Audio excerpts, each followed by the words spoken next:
ಸ್ನೇಹಿತರೆ, ಪ್ರತಿಯೊಬ್ಬರಿಗೂ ಅತಿಯಾಗಿ ಕಾಡುವಂಥ ಒಂದು ಸಮಸ್ಯೆ ಅಂತಂದರೆ ಅಸಿಡಿಟಿ ಅಥವಾ ನಾವು ಗ್ಯಾಸ್ಟ್ರಿಕ್ ಅಂತ ಹೇಳ್ತೀವಿ. ಈ ಗ್ಯಾಸ್ಟ್ರಿಕ್ಕಿಂದಾಗಿ ತುಂಬಾ ಹೊಟ್ಟೆನೋವು ಅನುಭವಿಸ್ತಾರೆ. ಕೆಲವರಿಗೆ ಸರಿಯಾಗಿ ಊಟ ಮಾಡಲಿಕ್ಕೆ ಆಗೋದಿಲ್ಲ. ಹಲವಾರು ರೀತಿಯ ಆರೋಗ್ಯ ಸಮಸ್ಯೆಗಳನ್ನ ಅನುಭವಿಸ್ತಾರೆ.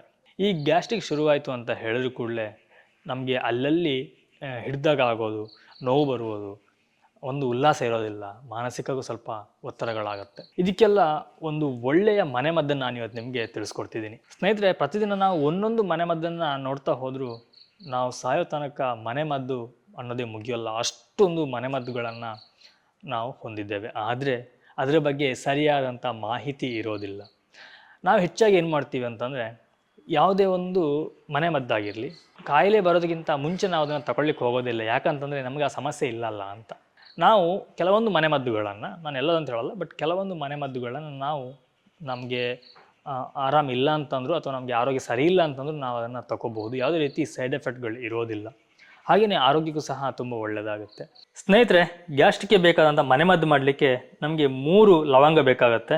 ನಾವು ಈ ರೀತಿ ಕುಟ್ಟಲಿಕ್ಕೆ ಒಂದು ಕಲ್ಲಿಟ್ಕೊಂಡಿದ್ದೇವೆ, ಆ ಕಲ್ಲಿಗೆ ಹಾಕೊಳ್ತಿದ್ದೇವೆ. ಹಾಗೆಯೇ ಒಂದಿಷ್ಟು ಜೀರಿಗೆಯನ್ನು ಅದ್ರ ಜೊತೆ ಹಾಕೋಬೇಕು. ಇದನ್ನೀಗ ಚೆನ್ನಾಗಿ ಕುಟ್ಟಬೇಕು, ಅಂದರೆ ಪುಡಿ ಆಗಬೇಕು. ತುಂಬ ನೈಸಾಗಿ ನೀವು ಪೌಡ್ರ್ ಥರ ಮಾಡಬೇಕಂತೇನಿಲ್ಲ, ಸ್ವಲ್ಪ ಜಜ್ಜಿಕೊಂಡ್ರೆ ಸಾಕಾಗುತ್ತೆ. ನೋಡಿ, ಇಷ್ಟು ನಾವು ಜಜ್ಜಿಕೊಂಡ್ರೆ ಸಾಕಾಗುತ್ತೆ. ಈಗ ಇದನ್ನು ಒಂದು ಪಾತ್ರೆಗೆ ಹಾಕೊಳ್ಳೋಣ. ಈಗ ಇದಕ್ಕೆ ನಾವು ಇಷ್ಟು ದೊಡ್ಡ ಗ್ಲಾಸಲ್ಲಿ 2 ಲೋಟದಷ್ಟು ನೀರನ್ನು ಹಾಕೊಳ್ತಿದ್ದೇವೆ. ಇದೀಗ ಸುಮಾರು 1 ಲೋಟ ಆಗುವಷ್ಟು ಕುದಿಬೇಕು. ನಾವಿಲ್ಲಿ 2 ಲೋಟ ನೀರು ಹಾಕಿದ್ದೀವಿ. ಇದು ಕುದ್ದು 1 ಲೋಟಕ್ಕೆ ಬರುವಷ್ಟು ಕುದಿಬೇಕು. ಸ್ನೇಹಿತರೆ, ಒಂದು 1/4 ಗಂಟೆ ಆಯಿತು. ನೋಡೋಣ ಏನಾಗಿದೆ ಅಂತೇಳಿ. ನೋಡಿ, ಈ ರೀತಿಯಾಗಿ ಕಲರ್ ಫುಲ್ಲು ಚೇಂಜ್ ಆಗಿದೆ. ಹಾಗೆಯೇ ನಾವು ಏನು 2 ಲೋಟ ನೀರು ಇಟ್ಟಿರೋದು ಆಲ್ಮೋಸ್ಟ್ 1 ಲೋಟ ಆಗಿದೆ.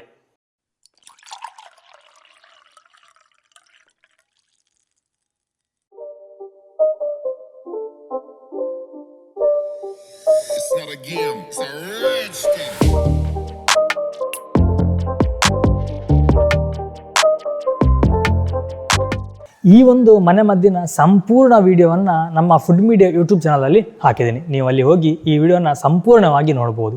ಹಾಗೆಯೇ ಇದೇ ರೀತಿಯ ಯೂಸ್ಫುಲ್ ಆಗಿರುವಂತಹ ಮಾಹಿತಿಗಾಗಿ ನಮ್ಮ ಪೇಜನ್ನು ಇವಾಗಲೇ ಫಾಲೋ ಮಾಡ್ಕೊಳ್ಳಿ.